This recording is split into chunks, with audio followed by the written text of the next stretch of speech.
રાજકોટના જેતપુરમાં ગાંજાના કેસમાં સાધુની સંડોવણીનો ખુલાસો। ઝડપાયેલા શખ્સો વીરપુરના સાધુ પાસેથી ગાંજો લાવ્યાનો ખુલાસો। પોલીસે ગાંજાના કેસમાં ફરાર સાધુની શોધખોળ શરૂ કરી।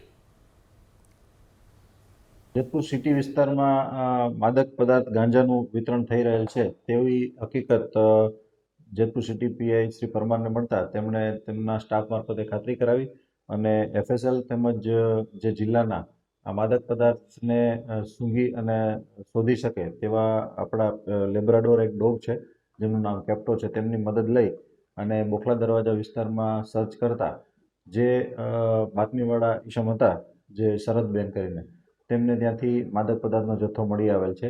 તેમને અને તેમના સસરા હનીફભાઈ સિતારભાઈ રફાઈ તે બંનેને ધોરણસર અટક કરવામાં આવેલ છે અને આ મુદ્દામાલ એમ કયા વિસ્તારમાંથી એમને સપ્લાય કરવામાં આવતો હતો તેમનું પણ વીરપુર વિસ્તારના એક સાધુ છે એમનું નામ ખુલેલ છે, એના મોબાઈલ નંબર એના ડિટેક્ટ થયેલ છે અને એના આધારે એમનું પણ નામ એફઆઈઆરમાં ખોલી અને એમને પણ શોધવાની ગતિવિધિ ચાલુ છે। પ્રથમ જે એમનો જથ્થોની અમને ખ્યાલ નહોતો ત્યારે અમને એમ હતું કે પીવા માટે કદાચ લઈ આવતા હોય પણ એ વેચાણ અર્થે જ લઈ આવતા હતા અને એમને વેચવા માટે પણ વીરપુર મુકામેથી કોઈ અવારનવાર આપી જતું હતું એમના સસરાને, એવી હકીકત પ્રાથમિક પૂછપરછમાં બહાર આવી છે।